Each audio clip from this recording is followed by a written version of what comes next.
Welcome to the news. To present it, my name is Jessie Kalambo. The headlines. Court throws out petition on HH asset declaration. ECZ declares nominations for local government polls in 3 districts. Livingston-based man appeals for financial assistance to undergo medical care. Asanovic tinkers his Iraq-bound squad. And now the news in detail. Monday morning, 14th March 2022, was a tough day in court for Patriots for Economic Progress President Sean Tembo. This was after he failed to convince the Constitutional Court that President Hakainde Hichilema must have declared his assets before the 2021 general election.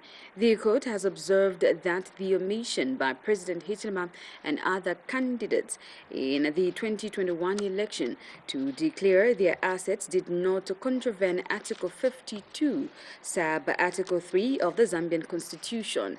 The Constitutional Court has anchored its decision on the provisions of Section 31, Clause C and Regulation 22 of the Electoral Process Act. The court has since dismissed the petition. The provisions only compel parliamentary and local government election candidates to declare their assets to the exclusion of presidential contenders.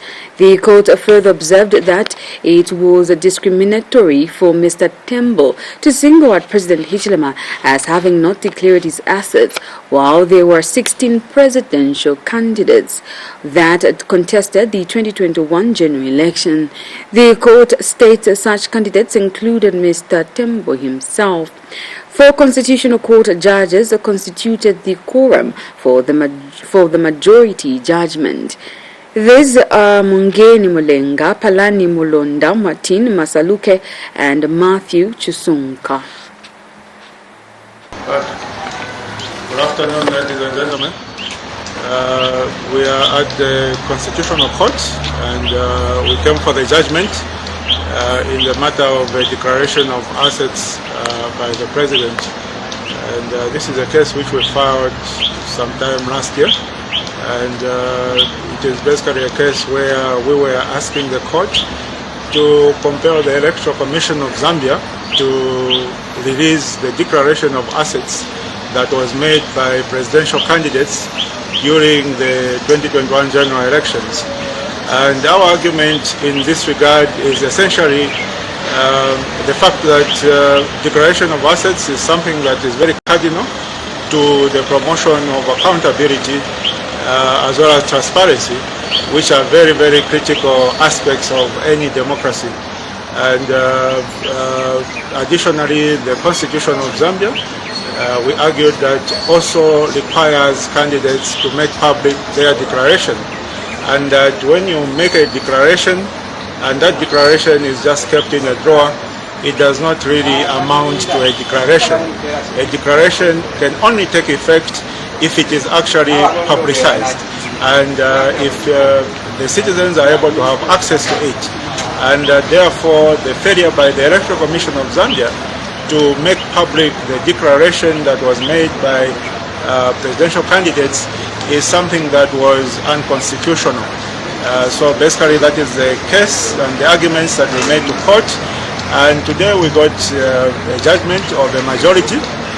What that means is that out of all the justices of the Constitutional Court, the majority made a judgment, and there was a dissenting or one of the justices who disagreed with the judgment of the majority.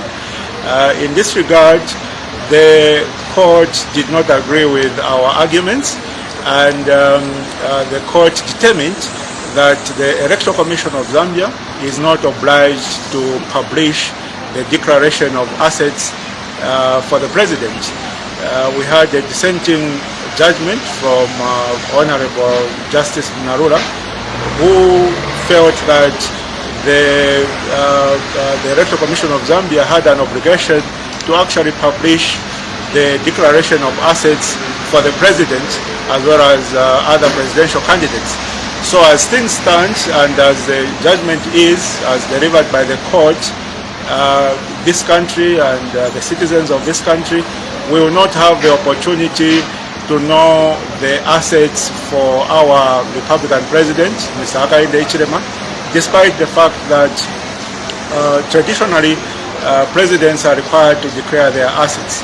And personally, I believe that this is a very sad day in the democracy of our country, because the court has essentially decided to promote obscurity instead of transparency as far as our elected leaders are concerned. And that, ladies and gentlemen, can never be good for democracy.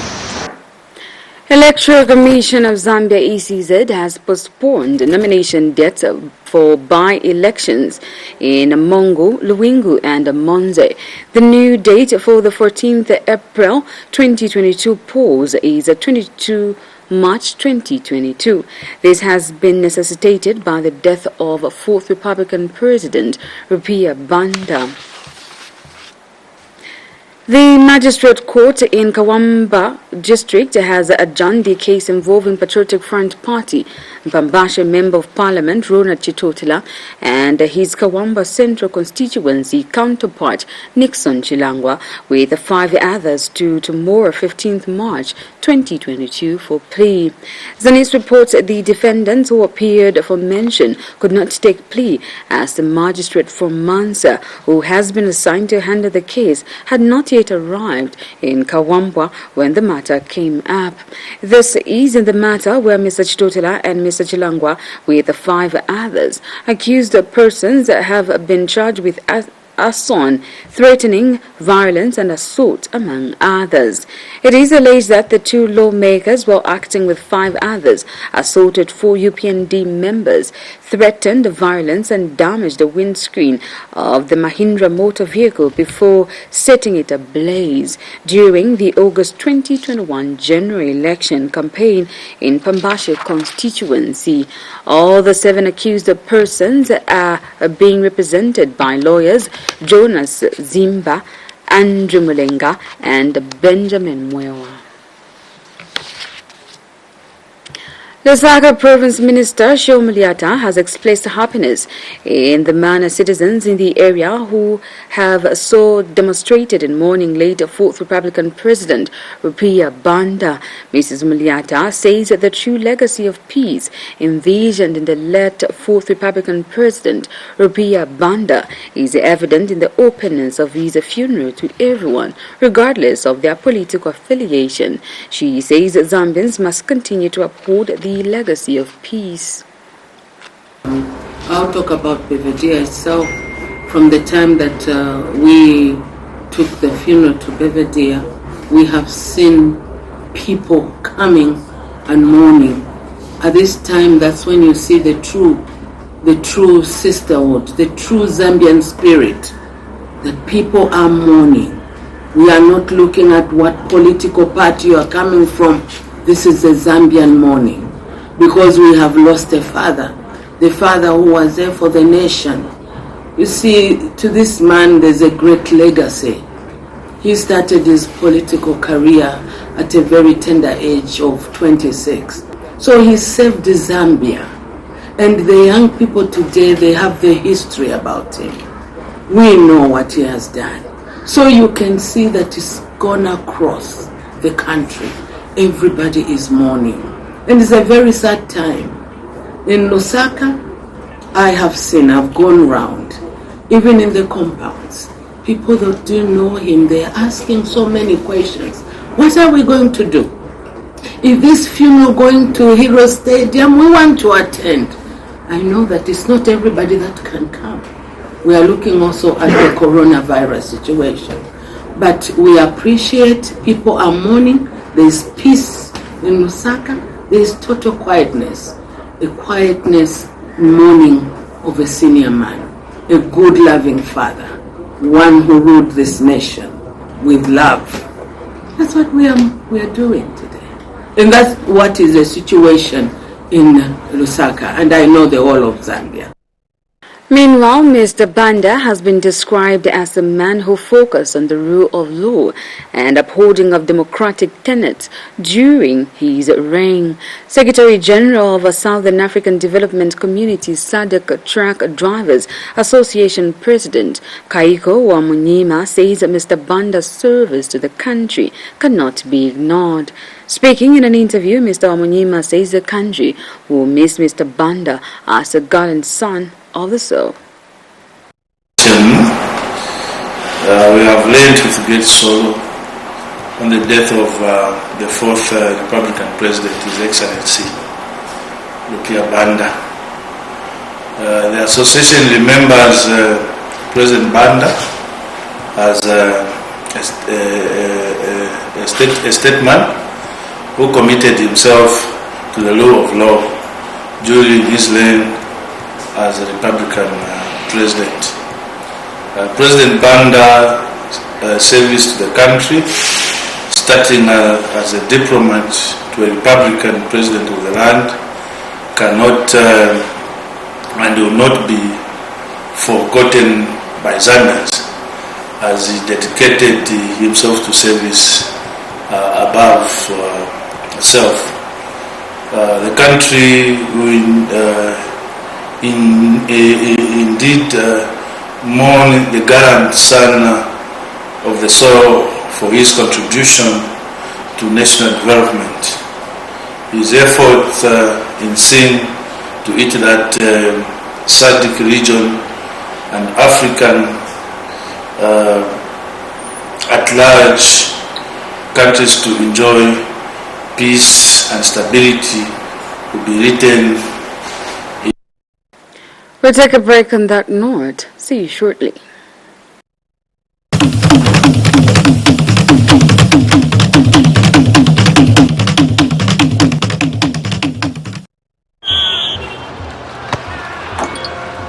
They'll play a high press to force the mistakes. They'll dominate the aerial ball. They too tall. We'll handle the pressure and smash them on the break. The number 9 has scored in their last 5 games. The passing will be quick, decisive, precisely. There will be drama in the dying minutes. This match will mean more than 3 points. They will have the home ground advantage. This is why I bet. This is why I bet. This is why I bet.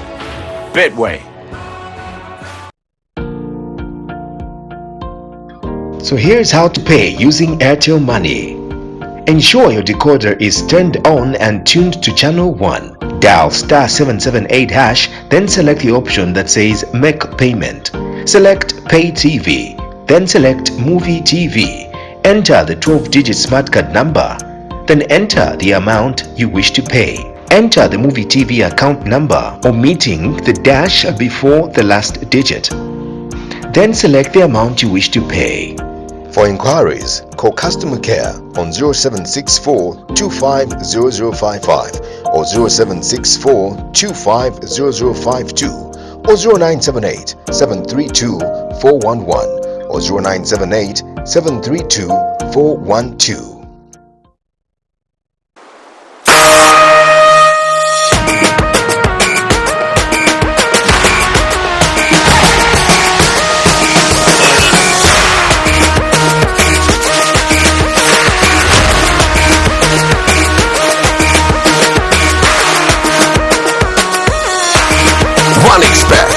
Anyone can get lucky.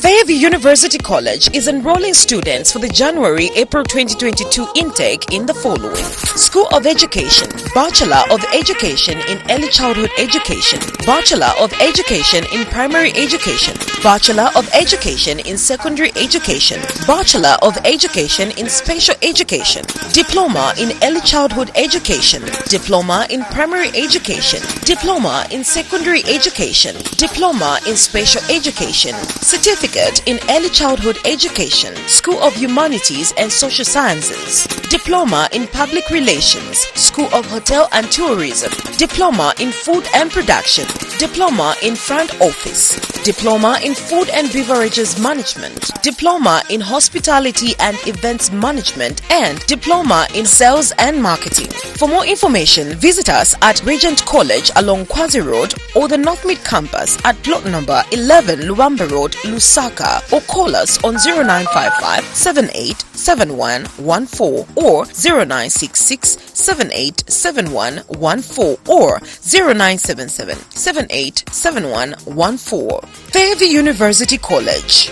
We aim at excellence.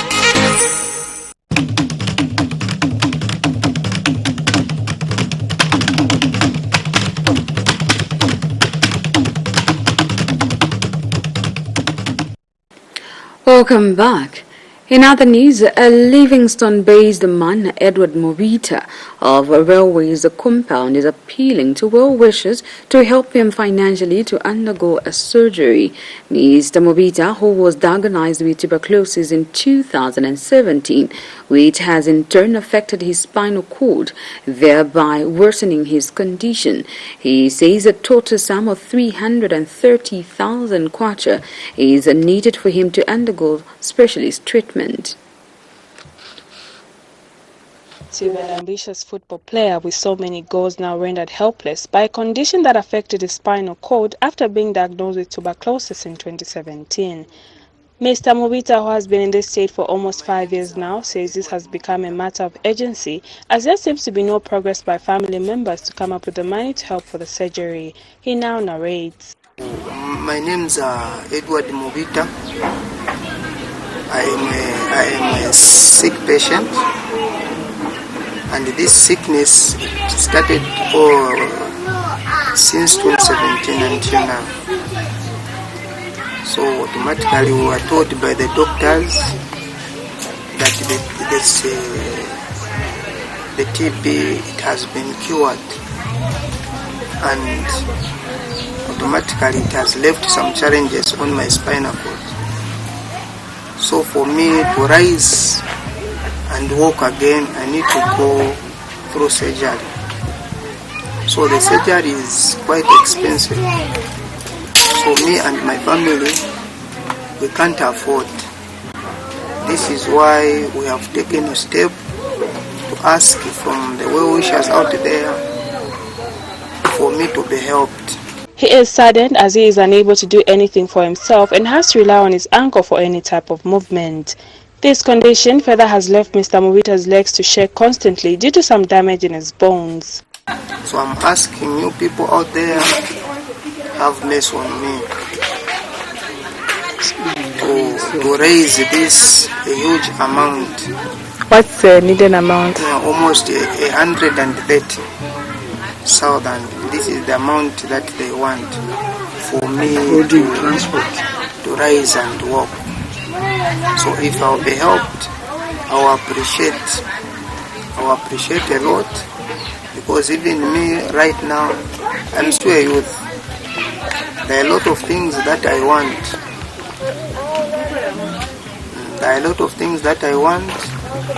And automatically this condition, it is like a burden to my family. I can't do anything. And his uncle has earnestly pleaded for assistance from more wishes to come to his aid and help in any way they can in order for him to get back to normal. I cannot afford to raise that amount of money, 130,000 kwacha, which includes even transport, because as he is here, he cannot be in an ordinary vehicle, neither a bus or car. He needs to be in the ambulance. So that's the challenge we have. Therefore, with this amount, we cannot raise it. I alone, I cannot raise it. So we ask from the well-wishers to assist us to pay for his treatment. His hopes are alive that help will one day be on the way. Prudence Motela reporting for Muvi TV News in Livingston. United Party for National Development UPND chairperson for special duties William Banda, has described Let-Rupiah Banda as an asset the country has lost to this critical time.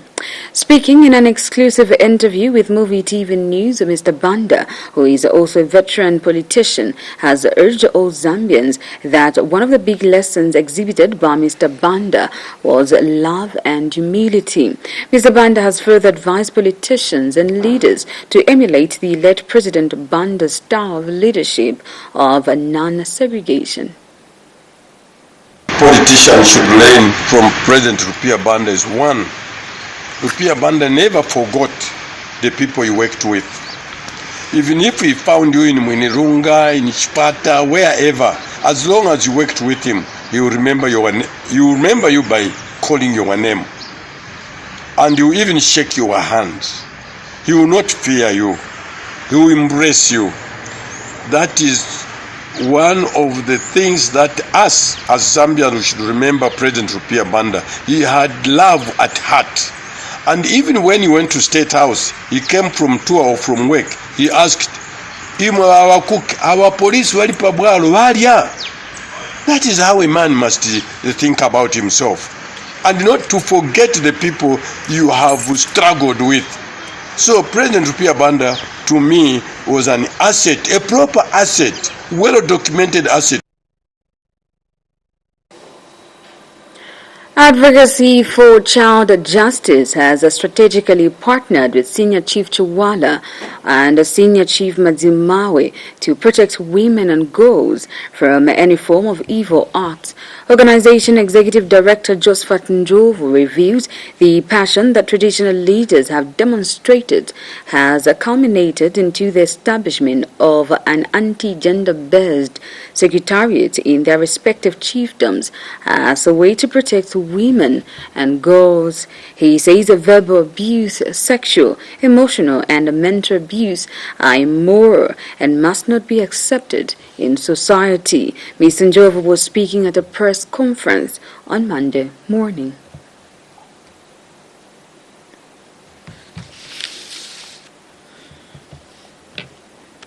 Minister of Education Douglas Yakalima has appealed to teenage girls to avoid indulging in sexual activities but concentrate more in school.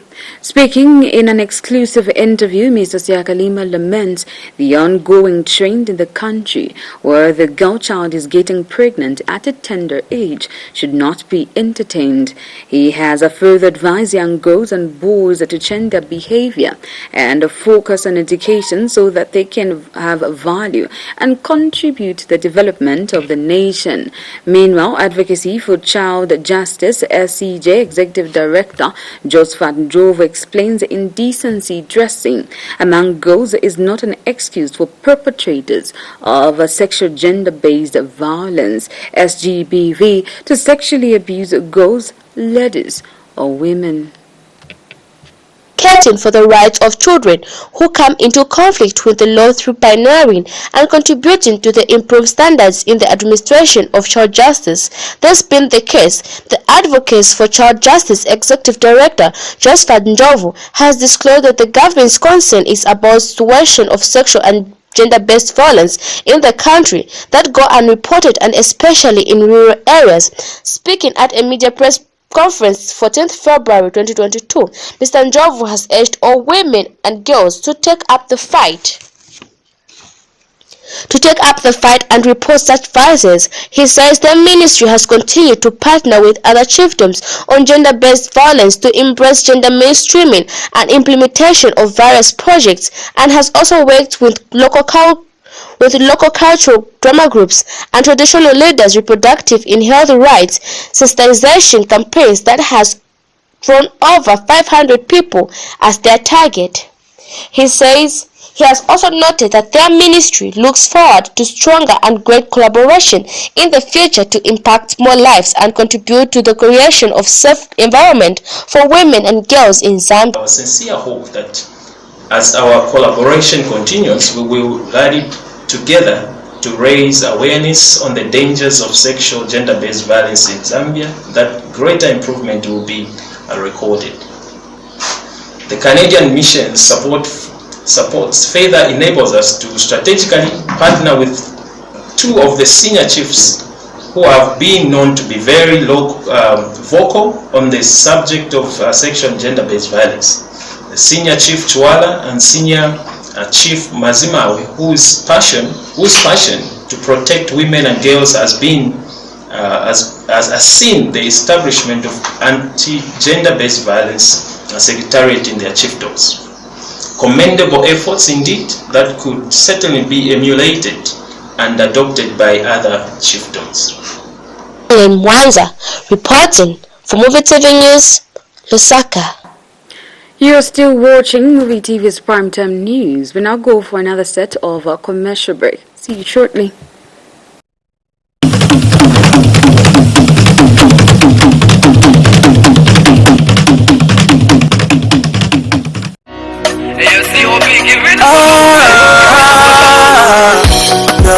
Istana ya Afrika ya kupende chalo akamwana kanono nomsepela kwikala chapamo kuribe kumunzi kuribe mutauni kumadero aliyense afunika. The Zambia Statistics Agency will this year conduct the census across the country.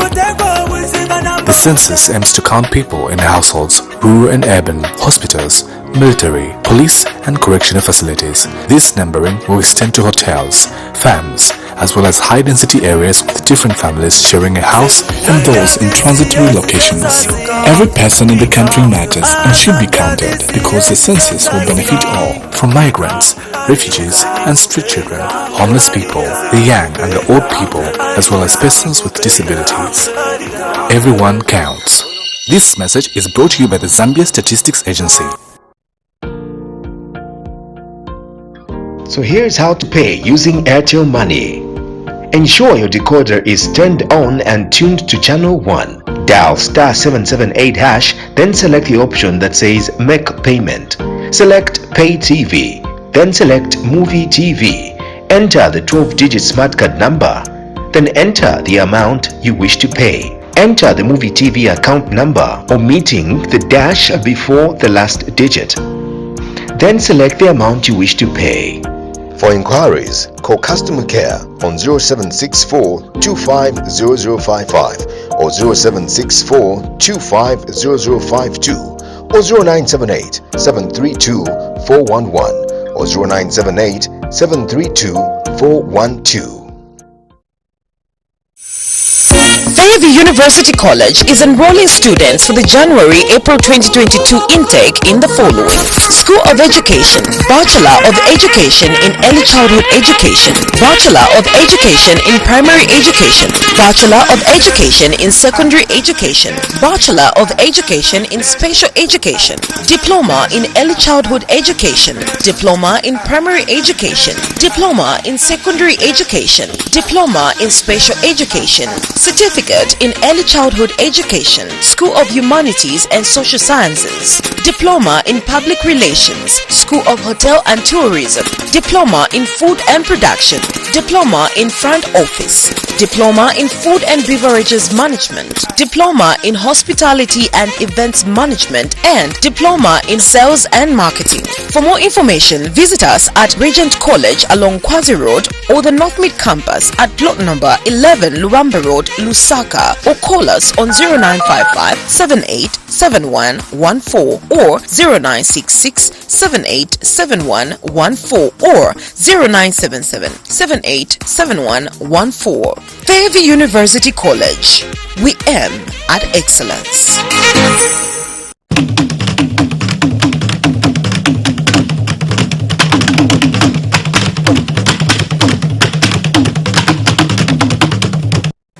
Welcome back. We continue with the news. The United Nations World Food Programme (WEP) has pledged continued support in the agriculture sector in Southern Province to a bid to transform the country economically. WEP Regional Director Magestab Haile made the pledge when he addressed the farmers engaged in various interventions to improve their livelihoods in Kaumba area in Monze. And the Southern Province Permanent Secretary Dr. Namani Monze says the activities funded by WIRP are meant to ensure development to meet the country's aspirations to become a middle-income nation by 2030. The United Nations World Food Programme, WFP, has pledged continued support in the agricultural sector in Southern Province in a bid to transform the country economically. WFP Regional Director Mengistu Haile made the pledge when he addressed farmers engaged in various interventions to improve their livelihoods in Kaumba area in Monze. Mr. Haile said the World Food Programme will consider assisting farmers with irrigation to enable them to start growing their crops anytime during the year. WFP, we are here to support you.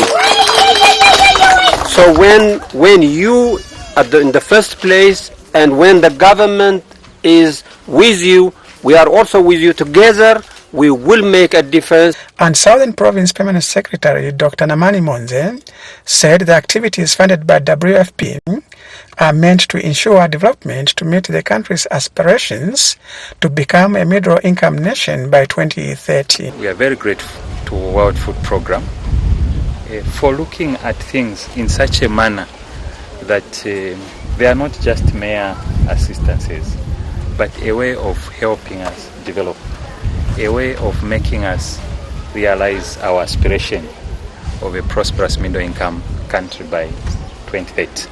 This knowledge that you have gained is generational knowledge, because you are talking about how you are empowering the children, how you are learning how to feed the children from when they are young and when they are growing. From the aggregators, we've learned how the children are involved in the business.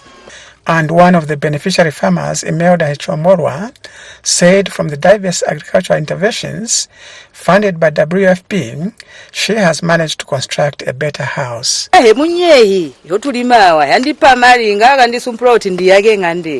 So the same things is going here in the program. She moved from here to that nice house you see there. Reporting, Lawrence Kabutio in Monze. Zambia and Somalia have underscored the need to cooperate in the area of regional stability, security, and peace to ensure economic agendas. The two countries met the pledge at State House. President Hakainde Hichilema met with Somali Minister of Foreign Affairs and International Cooperation, Abisaid Mose Ali, and President Hakainde Hichilema says it is difficult to drive Africa's economic agenda without peace and stability on the continent. The head of state says that this is because wars make it difficult for governments to deliver to their people's expectations. President Hichilema said his administration wants to build on the existing people-to-people and country-to-country relations with Somalia. The president reminded the Somali minister that he and the country's president talked about enhancing cooperation on peace and strengthening ties during their side meetings in Addis Ababa on the sidelines of the African Union AU summit. And Mr. Ali, who was accompanied by Somali ambassador to Zambia, Hawa Mohammed Hassan, says the presence of Somali businessmen in the country is a clear indication of the strong ties between the two countries. He also delivered a message of condolences from his president, Mr. Hichilema, on the passing on of fourth Zambian president, Rupiah Banda.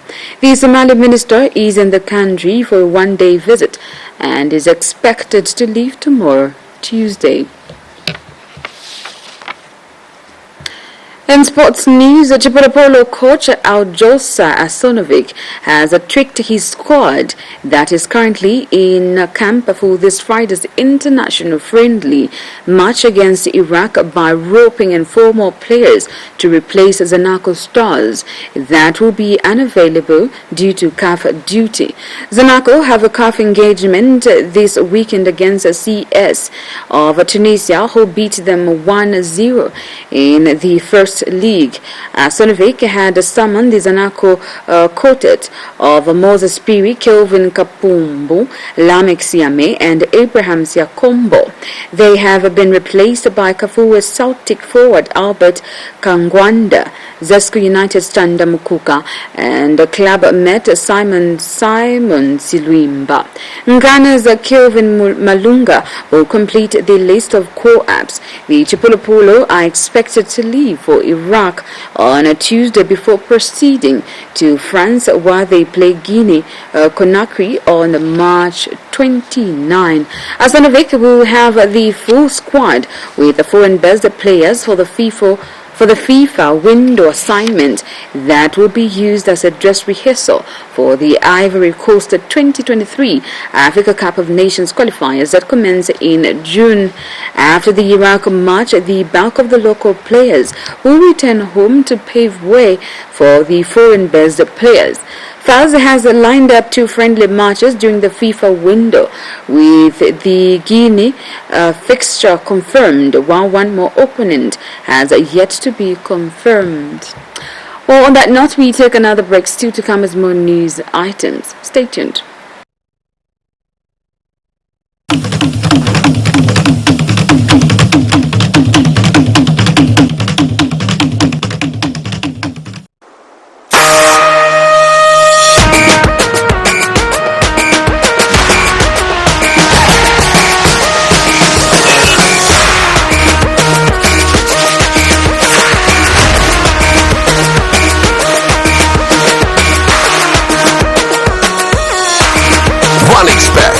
Anyone can get lucky.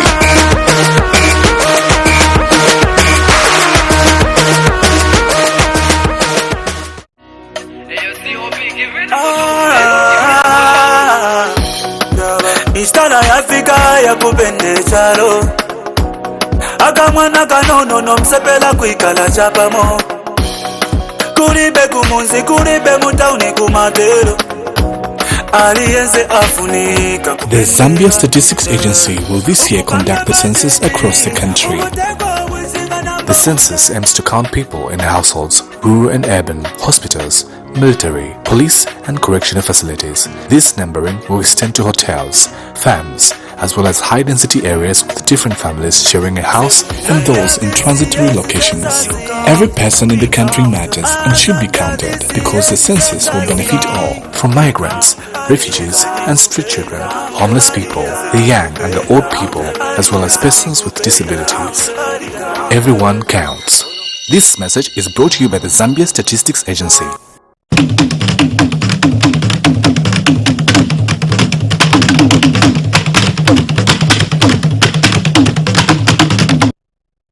Welcome back, and now the rest of the news.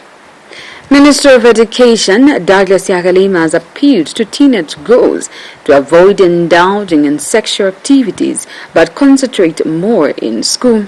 Speaking in an exclusive interview, Mrs. Yakalima laments the ongoing trend in the country where the girl child is getting pregnant at a tender age should not be entertained. He has further advised young girls and boys to change their behavior and focus on education so that they can have value and contribute to the development of the nation. Meanwhile, Advocacy for Child Justice SCJ Executive Director Josephat Njova explains indecency dressing among girls is not an excuse for perpetrators of sexual gender-based violence. SGBV to sexually abuse girls, ladies, or women. Even a girl child who has no place to stay in a school, okay, they are getting pregnant. I was in soccer, I found about 8 kids pregnant. I went to another district, I found 21 kids pregnant. I went to Chibombo district, I found 118 kids pregnant. So society is upside down. But yet when I was seeing those pregnancies, I was thinking, I have lost a doctor here, I've lost a nurse here, I've lost an engineer here, I've lost a pilot. So we need to fight this stretch. It's not really like a simple one. It is very difficult to understand where you force the kid. In Shuangandu itself, when I found about 8 kids have been married off, we had to retrieve 8 of the kids to take them back to school. Fortunately enough, those were not pregnant yet. But as the president said, after they have given, some of them is by accident or whatever it is, but we can only encourage the girl child also that there are certain things that you need to postpone so that you finish your education, you become relevant to society. The idea of us just getting you back to school, you would have delayed the best medical student, you would have delayed a surgeon there. So stick in class, postpone. An evacuation convoy of about 160 cars has managed to leave the besieged Ukrainian city of Mariupol. This is according to local authorities in the area. Previous attempts to allow civilians to flee the southern city along humanitarian corridors have failed as Russian attacks continued. People who have escaped the city have spoken of desperate scenes as residents run out of food and clean water. Negotiations between Russian and Ukrainian representatives will resume on Tuesday after a fourth round of talks ends without a breakthrough.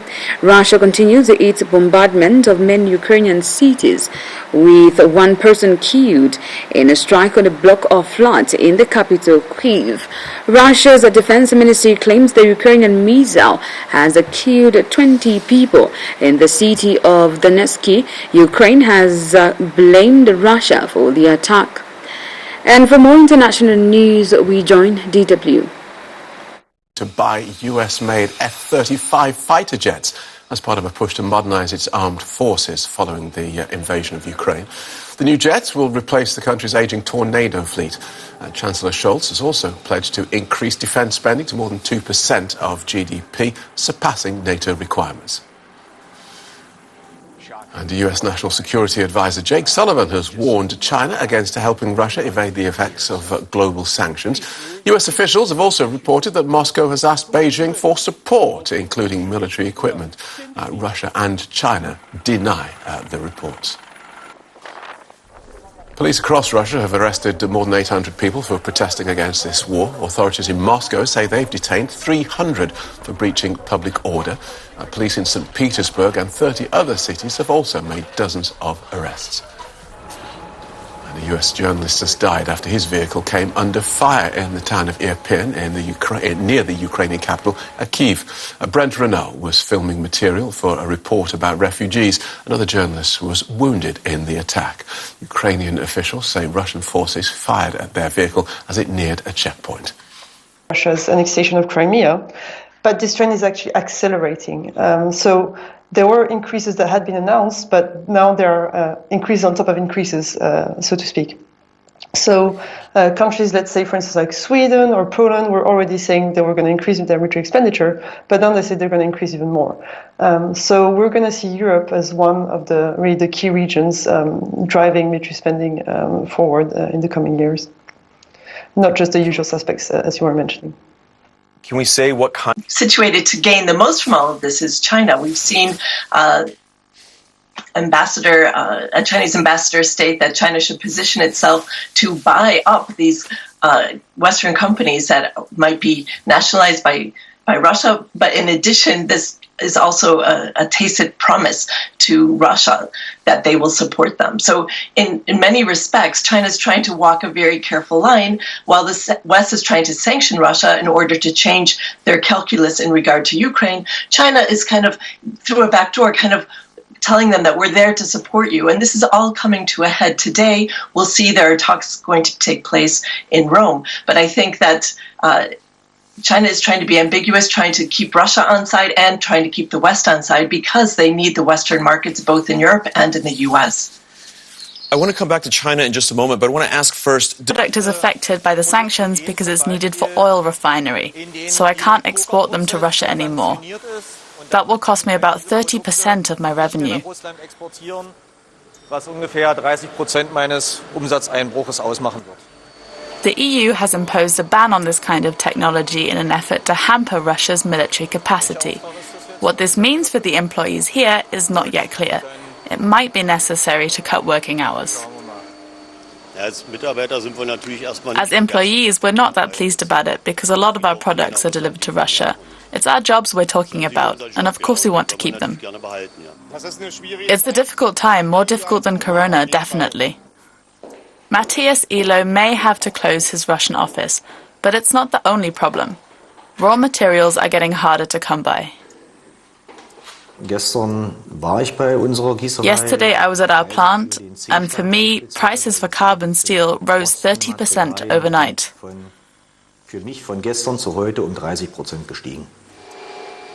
The firm has 27 employees, including 3 from Ukraine, but only the German ones are prepared to appear on camera and speak about the war in Ukraine. We hope that the situation calms down and peace is secured. That's the most important thing. The boss doesn't think the sanctions will hit Russia where it hurts. He expects his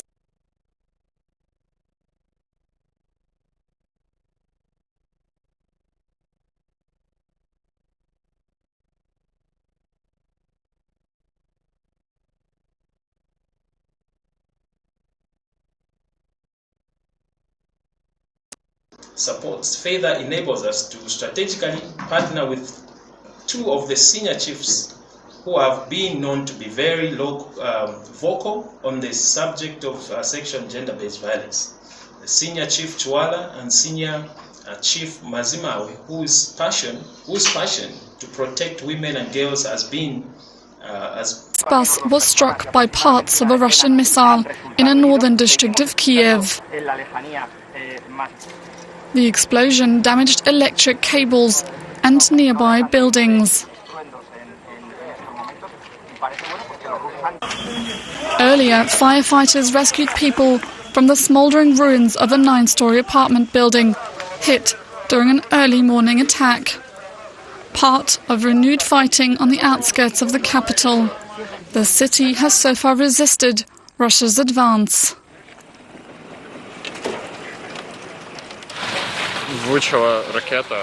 A rocket hit the building. At first I saw the blast, and then 5 or 6 seconds later there was an explosion. The entrance door was simply blown out. We really weren't expecting this. We thought nothing bad could happen to a small building on the outskirts of Kiev. We went to sleep as usual. At around 5 o'clock, bam! I couldn't understand where I was. We were in our pajamas. Russia denies targeting civilians and is holding fast to its description of its war as a special military operation. The Defense Ministry in Moscow says its forces have destroyed nearly 4,000 objects of Ukraine's military infrastructure. Among its targets, a military training ground near the Polish border in western Ukraine, hit on Sunday. It was Moscow's closest strike so far to NATO territory. Still, President Volodymyr Zelensky indicated peace talks could be making progress. Representatives of our countries are holding daily talks via video conference. Our delegation has a clear task to do everything to arrange the meeting of the presidents. The meeting, I'm sure, people are waiting for. Obviously, this is a difficult story, a hard path, but we need this path. A path desperately needed in eastern regions under sustained Russian assault. This is the city of Kramatorsk. Eyewitness video from a resident there showed destruction to her apartment in a 5-story building in the aftermath of an air raid. Northern edge of Kiev, close to where those Russian troops are, close enough for Russian artillery to strike the 9-story apartment block behind me. You can see some of the destruction and the chaos wrought here. pretty extraordinary scenes. Neighbours here just kind of looking on in a daze, taking pictures, kind of not quite able to believe that, that this kind of destruction has now been meted out on them and their part of the world, but also to have the media circus here, everyone trying to make sense of these pictures and send them to viewers around the world. And lots of people just trying to salvage whatever they can. Lots of the staircases are all destroyed, so people are winching down suitcases, bags from their balconies, trying to get out what they can. And there's a clean-up operation happening behind me, pretty extraordinary given the fact that we can still hear shelling pretty close by every couple of minutes. So there's no guarantee that this part of Kiev might not see more destruction like this tonight, but people out sweeping the streets, trying to take the debris away and be seen to be closed and to reject talks. So that's definitely something also the Russians seem to be going along with, because they realise that this is playing very badly. These images are playing very badly for Russia's image internationally, so they're all there. But if you look at what Russia still is demanding from the Ukrainian side, it's basically changed very little since the beginning of this war. Russia is still demanding that Ukraine gives up on its ambition to join NATO. Not only that it basically reduces its military capabilities very significantly to a point that would be permanently vulnerable to Russian intervention. Russia also wants Ukraine to recognise Russia's control of annexed Crimea, also those separatist republics in the east, basically wants Ukraine to capitulate. That is still the demand coming out of Moscow, and so far it doesn't seem like the Western sanctions have done enough to make Russia really change its mind on that.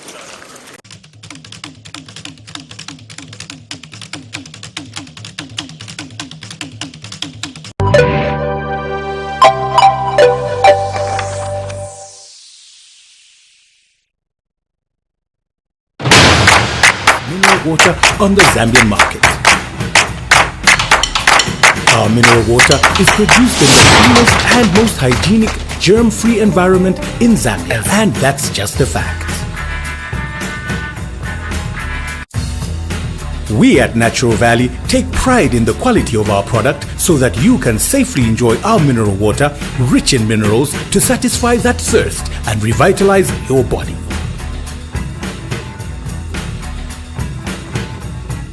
So grab a bottle of Manzi Valley mineral water now to beat that thirst with the cleanest bottled water in Zambia.